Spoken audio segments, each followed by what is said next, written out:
E aí, gurizada, aqui é o Vione do Delta Araucária. No vídeo de hoje eu vou explorar uma técnica usando um delay aqui. Bora pro vídeo.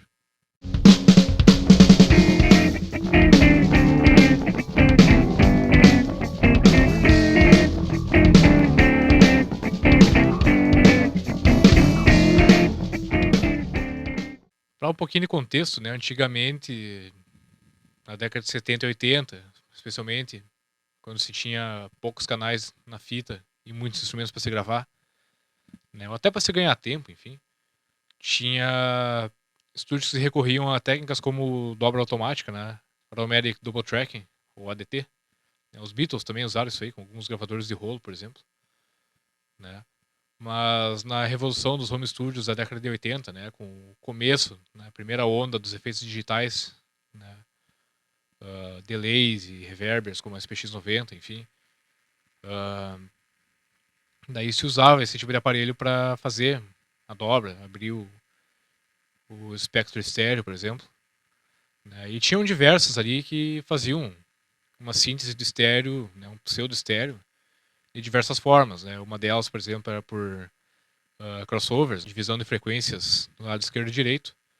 Né? De certa forma, se criavam uma quinta, nona faixa, né? Na nona pista na fita, dessa forma. Eu já experimentei isso com um piano que foi gravado mono, por exemplo. Né? Usei um crossover ali e dividi o grave e os médios dos médios e agudos e consegui dar um efeito externo no piano sem soar artificial, por exemplo. Deu um resultado bem interessante. Outra forma era por atrasos, né? Então o efeito Haas, né? Dá para fazer com delays, com doublers, né? Enfim. Uh, e ainda, né? Por rotação de fase, né? Ou polaridade.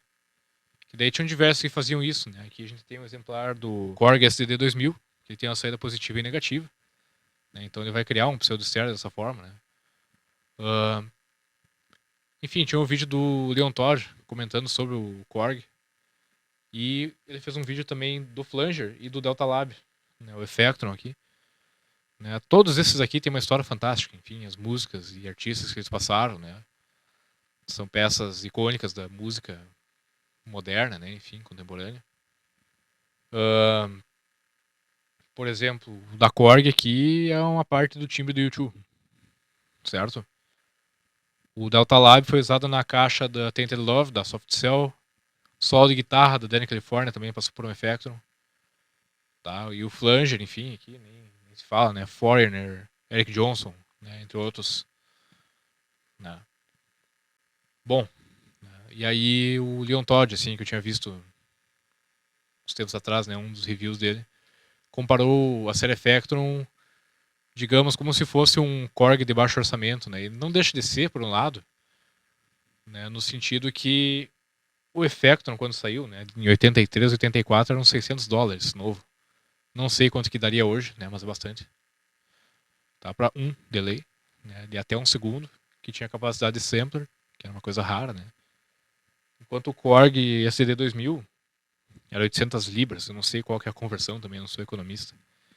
Né? Esse aqui já tem controle MIDI, já tem um sampler também de até 4 segundos, mas aí com resposta de frequência limitada, né? Os dois aqui vão até 16 kHz, que para um delay eu acho que é mais que suficiente. Para época era bastante, tá?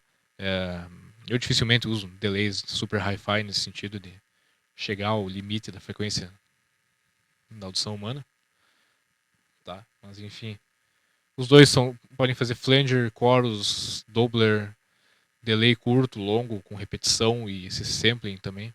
A modulação eles fazem também. Cada um com um timbre bem diferente, tá? Enfim. Só que assim, à primeira vista tu olha o Effectron e tu pensa, tá, é um delay mono. É um canal de entrada e uma saída, né? Um conector de entrada e uma saída. Só que não. Na verdade, esse tipo de coisa que o cara descobre lendo o manual, né? Mas enfim, conector P10 estéreo. É um TRS, não é um TS. É um P10 mono. E o que os engenheiros ali fizeram? De novo, é um sistema de crossover ali. Acho que era 300 Hz a frequência, que eles deixam o grave mono centralizado, né? E em fase. E daí acima disso eles vão modular a frequência para abrir o estéreo. Enfim, eu fiquei eu achei fantástico, assim, quando eu li no manual, resolvi testar e trazer essa informação aí pra vocês, tá? É um segredinho aqui desse aparelho, tá? Ah, e aí a demonstração que eu vou fazer, eu fiz uma jam com um amigo meu aqui, o Francisco Gabriel, grande Chicão, e daí a gente gravou aí em 4 canais, assim, só de bobeira mesmo, né? Bateria em 3 mix, a guitarra passando ali num PIV, né, que eu tenho aqui no estúdio, né? Até para testar a questão de vazamentos, por exemplo, né? Enfim, vai ter algumas sessões que eu vou fazer com banda ao vivo aqui dentro, no futuro próximo, né? Enfim. E aí, a demonstração vai ser essa, basicamente. Eu vou passar o overmono que eu gravei, para ver se dá para soar como se tivesse aberto o estéreo dos pratos, né? Tem os manuais de, por exemplo, mesas de som da Soundtech, né? Que o John Oram ah, fez o projeto de algumas ali, enfim, né? Que ele trabalhou na Trident também, enfim. Ah, que o manual sugere mesmo. Grave overs fora de fase para soar mais aberto, estéreo, né? Enfim. Se tu vai passar um filtro igual, né? Um high pass, né? Não tem porque se preocupar em perder peso, digamos, né? Sendo só para pratos, é claro, né? Enfim. Eu gravei essa bateria com 3 microfones, seria alguns tons ali, mas enfim, é mais pratos mesmo, tá? E daí eu passo na guitarra também.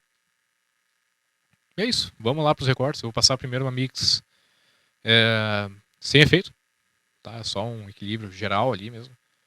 Um pouquinho timbrado na mesa, né? Eu gravei sem equalização, sem compressão, nada. A única coisa que tem é um DBX 160 no bumbo, né? Eu gravei o bumbo fechado, bem ressoante. Daí não tava colando na mix, né? Eu achei pelo menos. O resto é só equalização na mesa mesmo. E daí eu passo ali primeiro nos. Aqui 1 milissegundo e 4 milissegundos. Tá? Se vocês quiserem ouvir delays, de fato, assim, tipo flanger de 16 milissegundos, que é mais grave, efeitos de túnel, modulações, enfim.